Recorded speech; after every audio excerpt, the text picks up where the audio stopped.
Welcome to the start of the 79 series, touring series, I guess. I'm Sam, that's the 79, and we're going to be trying to lap Australia together and bring you guys along for the ride. In this first episode, we're going to be taking a look at the New South Wales South Coast, all its hidden gems, and some of the best beaches Australia has to offer. Plus, I go into detail about how I think the government's been lying to us. I know, pretty cryptic, and if you want to find out what I'm talking about, tune in for the rest of this episode.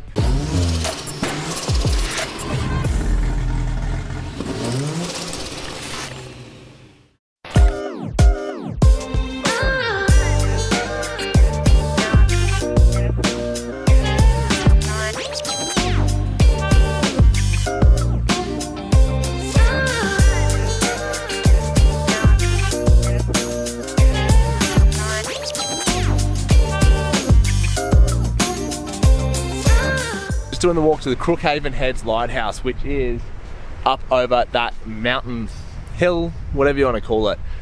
It's a pretty chill walking track. There's some beautiful beach here, and the best part is for us, it's dog friendly on a lead. So we parked the 79 back up at the car park. We're doing this walk. It should be pretty sick, and there's a whole lot of history about this lighthouse too. One of New South Wales's most endangered lighthouses. So we're going to keep walking there. I'm going to give you a little bit of info on it when we get there. I'll show you around. This place is sick. We're only a couple hours south of Sydney, which is super cool too. How good.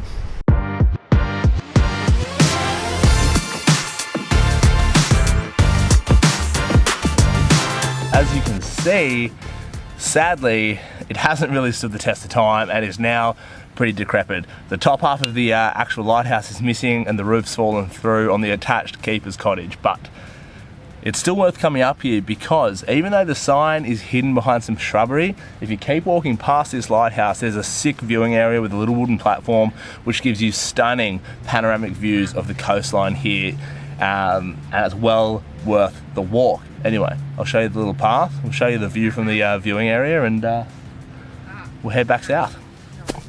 It's a pretty cool thing to be only a couple of hours south of Sydney, 180 k's, and have a place like this to yourself. It's absolutely stunning. We're right close to Culburra Beach, but most importantly, we're really close to Hyams Beach, which is rumoured to have the whitest sand in the world. So we're gonna go test that theory, head there for our next spot. Let's go.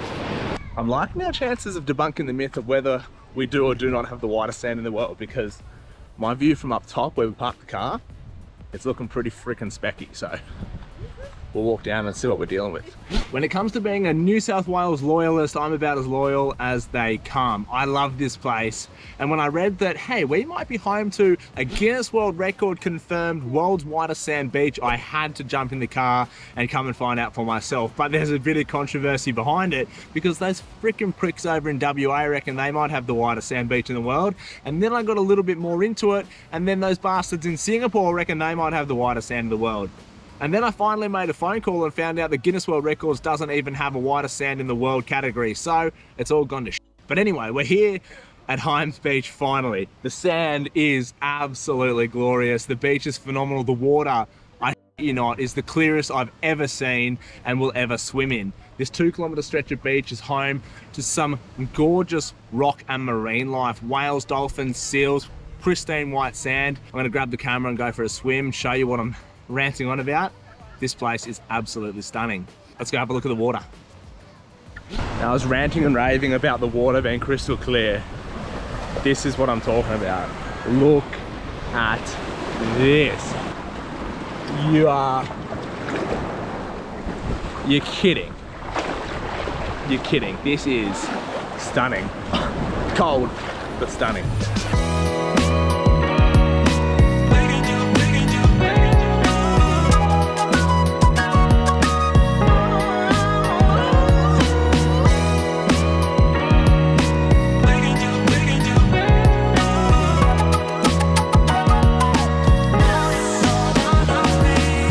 This is night one on the road, and it's a very exciting one. This place was one of our last resorts, but it's one of those blessing in disguises. We're here at a hip camp, 100-acre woods, and it is the nicest hip camp I've ever stayed in. It's basically a property run by a really lovely lady, and she just says, go through that gate, pay your money, and off. Go wherever you like. It's dog friendly, heaps of open space, freshly mowed paddocks, like, it doesn't get much better than this. Anyway, It's enough rambling. We're going to set up camp, kick back and relax. A couple of bare necessities when camping for me is coffee. Now, I spent forever making it with a jet boil and doing instant coffee, and it got to a point where it just wasn't cutting it. And now that we have the Super Tourer, you can see the EnerDrive inverter, and we have a proper coffee machine, so that is quite the upgrade. And somehow it uses almost no power, so that's kind of cool too. Then make some coffees, get the induction cooker out, cook up some eggs I think, and then start our day. This place doesn't have toilets and your boy really needs to get it, so we're going to see how that plays out.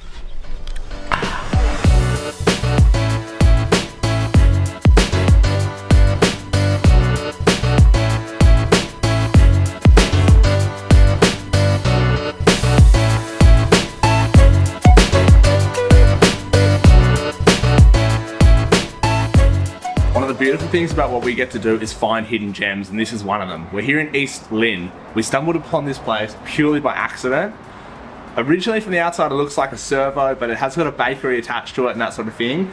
But you come out the back and the owner's got his own private vintage motorcycle collection consisting of Hondas, Harleys and Indians, and it is sick.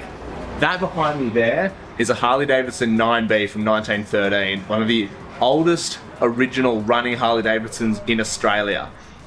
Insane. 5 horsepower, and back in the day it cost $290 US.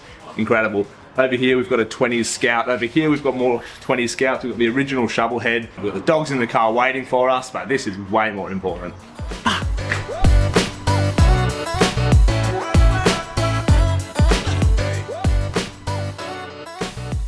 Now, I realised I did not give you guys a rundown of the setup that we're rocking.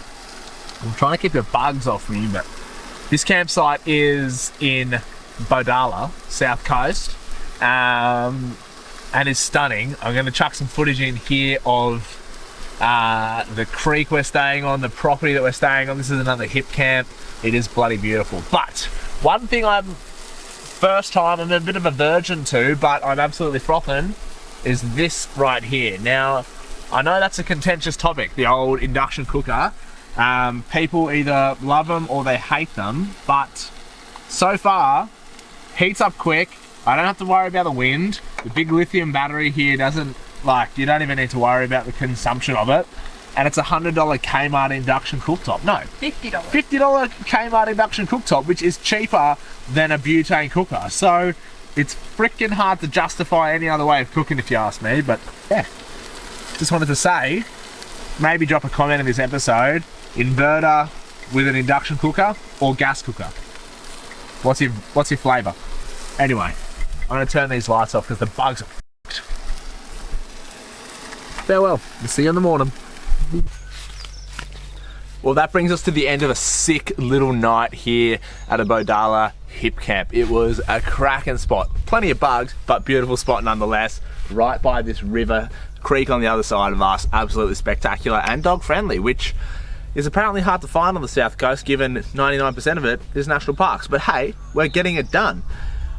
On today's itinerary, today's journey, today's roadmap, we are going to be continuing our southward journey to Bermagui. We're going to go and show you guys Australia Rock, which is a super sick little natural point of interest, and I think you guys are going to absolutely froth, and then continue our way all the way south down to Eden and bring you along for the ride.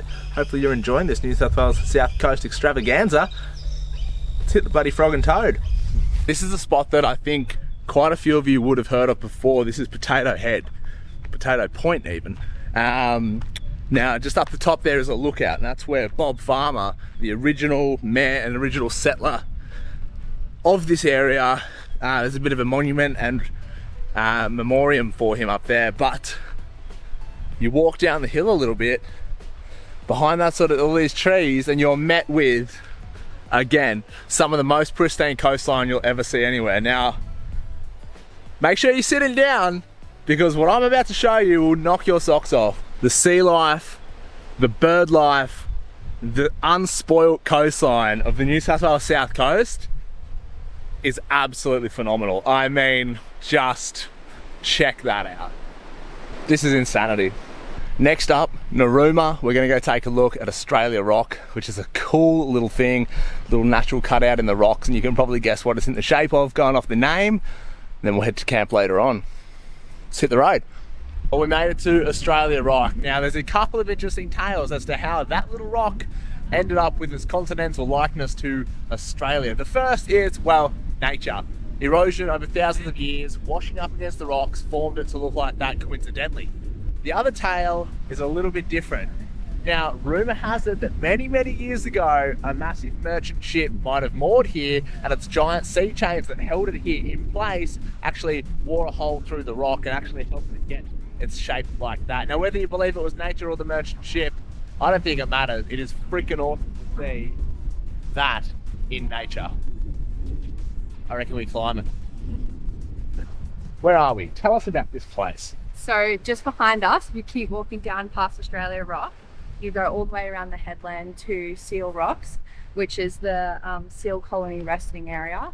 But I think by the sounds of it, there's one seal. Really pretty if you want to go for a swim on this side. You obviously just can't bring your dogs because of the seal. Well, I want Sally the seal to get chomped by a rock. Sally the seal came in and said, "Fuck all your dogs because you ain't swimming here."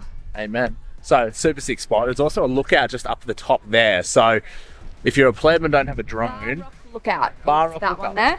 Above Australia Rock. So if you don't have a drone, walk up there and check out the viewing platform. If we can't see Sally the seal again. Hells yeah.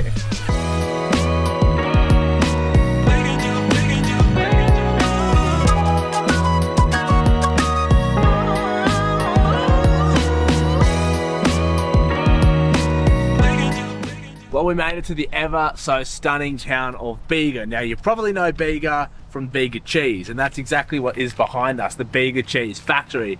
The town has got reception, amenities, there's a cinema, there's shops, you can fix your car. It's a great place for a South Coast reset, and Kiss Lagoon is a stunning spot as well for a picnic. You want to sit there with some crackers, dips and cheese, but you need cheese, you got to come here first, and that's exactly what we're doing. We're not going to bring you inside. It's just a little cheese shop here off the back of the cheese factory, but definitely worth a visit if you're coming through this little town. We're gonna go taste some cheese, probably buy some. I'm lactose intolerant, so that's gonna be fun. Then we're gonna keep punching south until we make it to our destination in Eden. But yeah, this place is certainly quaint, certainly cute, certainly cozy little town feel, so definitely recommend getting here. Well, we've made it to Eden. We're down here at the marina, and that pretty much marks the end of our South Coast adventure. We're about 30 minutes north of the Victorian border, but we can't show you that just yet because that is where we're kickstarting next week's adventure, and we're excited to bring you along for the trip. In this episode, you have seen everything from pristine coastline to stunning campsites and everything in between. I was asking Ree before the favourite of the trip, and I don't think we can come up with one. They're all stunning. Yeah, as soon as you hit that sort of Jarvis Bay area and south, everything's just so crystal clear. Yeah. But unique in each different coastline or cove. It's that phenomenal. You find that, yeah, you can't really go wrong. Yeah. Some of the water on the south coast of New South Wales is the clearest I've ever swam in, whether it be Bali, Hawaii, Ibiza, or anywhere in Australia. The south coast of New South Wales takes the cake. And hopefully we can help answer the question of whether we do or do not have the whitest sand in the world. Maybe we've been lied to by the Guinness World Records, I don't know. But anyway, appreciate the support. Make sure you like and subscribe, share this around to all your mates, drop a comment if you haven't already, and we'll see you next week.